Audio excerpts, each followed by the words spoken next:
Bienvenidos al corto documental Evaluación de rasgos de personalidad, de la unidad 4, Teorías de los rasgos.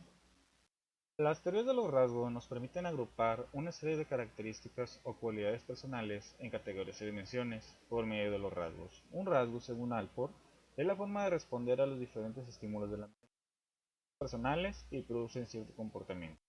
Es decir, la manera en que nosotros reaccionamos ante una situación está conformada por los rasgos de nuestra persona. La teoría de los rasgos estudia estos sucesos.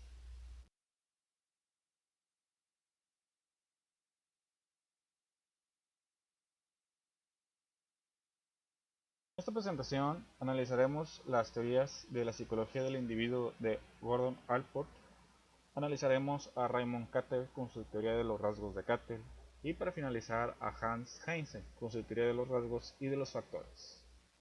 Para comenzar, Allport, en su definición de personalidad, esta la define como una organización dinámica dentro del individuo, de aquellos sistemas psicofísicos que determinan la conducta y el pensamiento característico. A la vez, los rasgos de la personalidad son las formas de responder de manera similar a diferentes tipos de estímulos. Es decir, para Alport, la personalidad es cómo se estructura nuestra conducta.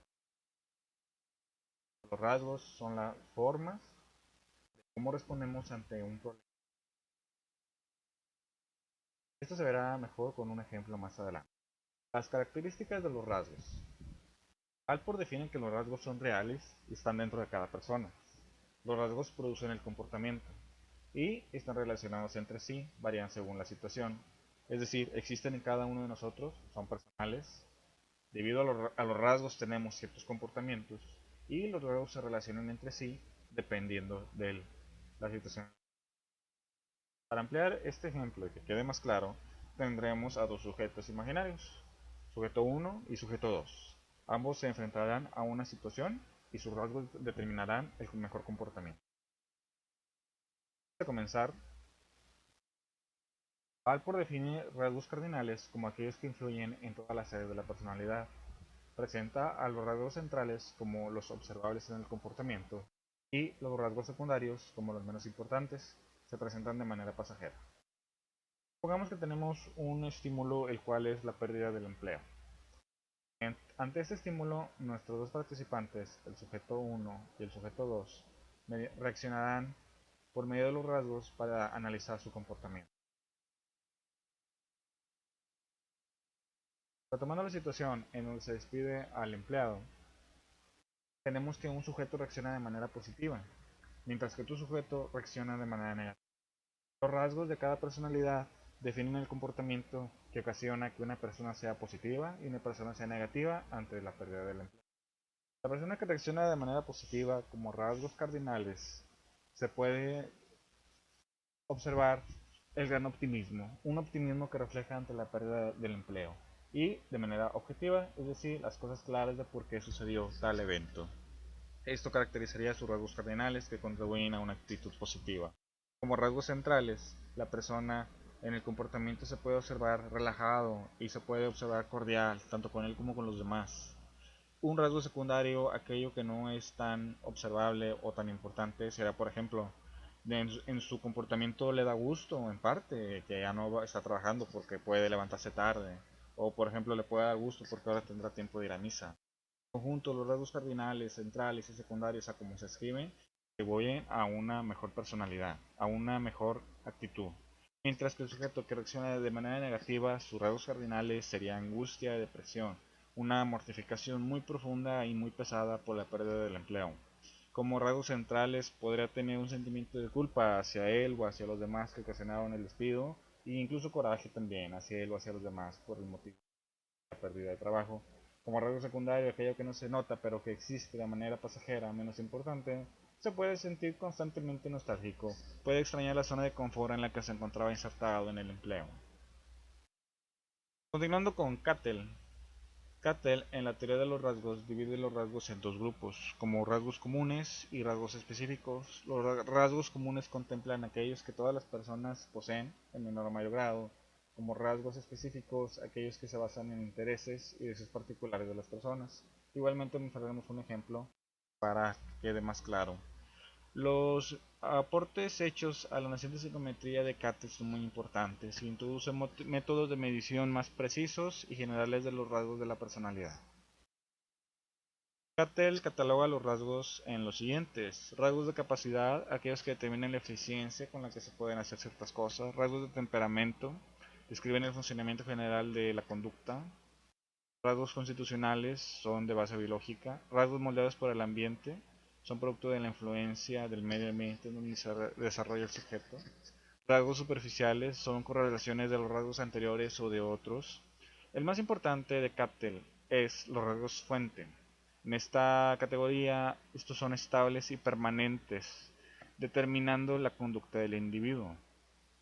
Asimismo, establece tres metodologías para investigar los rasgos del sujeto: la historia de la vida de la persona en base a la óptica de otras personas, es decir, otras personas relatan acerca del sujeto, familiar o amigos cercanos, informes sobre su vida, estos datos los proporciona el propio sujeto, propenso a que mienta; y los test objetivos, esta es el área en donde Cattell se desarrollaba de mejor manera. De manera medible, miden inteligencia, procesos de respuesta y actividades de relevancia en el comportamiento. Desde luego, determinó 16 rasgos de personalidad medibles con la prueba de 16PF, es uno de los principales aportes de Cattell. Ahora, en esta situación, nuestros dos colegas se enfrentan a una situación distinta, una terrible tormenta. Considerando los rasgos comunes y los rasgos específicos, podemos considerar como rasgo común en ambos la precaución. Recordemos que estos son aquellos que todas las personas poseen ante una tormenta. Ambos sujetos pueden mostrar precaución por la tormenta y por las condiciones climatológicas. Un rasgo más específico que está basado en cada persona de manera particular. El primer sujeto puede sentir nostalgia ante la lluvia, mientras que el segundo puede sentir miedo ante la lluvia. Son diferentes rasgos en una situación igual. El rasgo fuente, determinado como aquel que determina el comportamiento de la persona, varía también del primer rasgo al segundo. La persona que tiene el rasgo de nostalgia en medio de la tormenta se siente nostálgico porque quizás su rasgo fuente es seguridad, mientras que la persona que siente miedo, su rasgo puede ser inseguridad. El rasgo fuente es inseguridad, eso le ocasiona el miedo. Asimismo, saber por qué a una persona le da nostalgia a la lluvia y a otra persona le da miedo se puede interpretar mediante los tres métodos, el cual es los datos L, que es la historia de la vida de la persona por medio de otras personas; el dato Q, que es los informes de la vida por la propia persona; y los datos T, que son los medibles. Asimismo, la prueba de 16PF puede determinar por qué una persona se siente nostálgica con la lluvia y la otra persona se siente con miedo. Para finalizar, Eysenck, en la teoría de los rasgos y factores, comenta que la herencia determina las diferencias existentes entre las personas. Postuló el modelo PEN. El modelo PEN abarca tres dimensiones, en la cual se encuentra el neuroticismo, la extraversión y el psicoticismo. Este último, el psicoticismo, fue creado para personas que no encajaban ni en el neuroticismo ni en la extraversión. El neuroticismo es un alto grado de vulnerabilidad a la neurosis. La extraversión son aquellos que dirigen la energía de atención hacia afuera. Y el psicoticismo es la tendencia a la psicosis, presenta algún tipo de trastorno psiquiátrico. Estas dimensiones, a la vez, simplificarán en nuestros dos colegas. Un colega se mostrará con las puntuaciones altas, mientras que otro colega mostrará con las puntuaciones bajas en las tres dimensiones de Heinze, en el neuroticismo, en la extraversión y en el psicoticismo. Para comenzar, el neuroticismo, con una puntuación alta, la persona tiene poca tolerancia al estrés, de manera que emocionalmente muestra gran desequilibrio, se muestra de manera inadecuada a los estímulos medioambientales. Es que una persona con un neuroticismo en una puntuación baja presenta mejores ideas para solucionar los problemas. En la extraversión, la persona con una puntuación alta es extravertido, dirige su atención y energía hacia el exterior, es social, le gusta platicar, es amigable, optimista, mientras que una persona con una puntuación baja en la extraversión se muestra introvertido, es decir, dirige sus pensamientos y energía hacia el interior.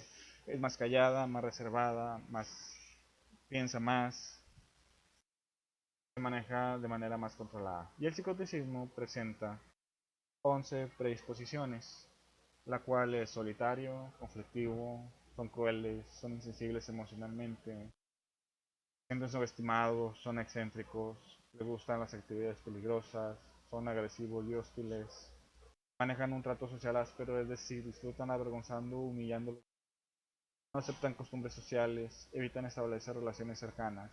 En sí, los tres teóricos estudian los rasgos, la forma en que la personalidad se conforma por medio de las reacciones ante los estímulos del medio ambiente. De esta manera termina el corto documental, espero les haya gustado. Gracias.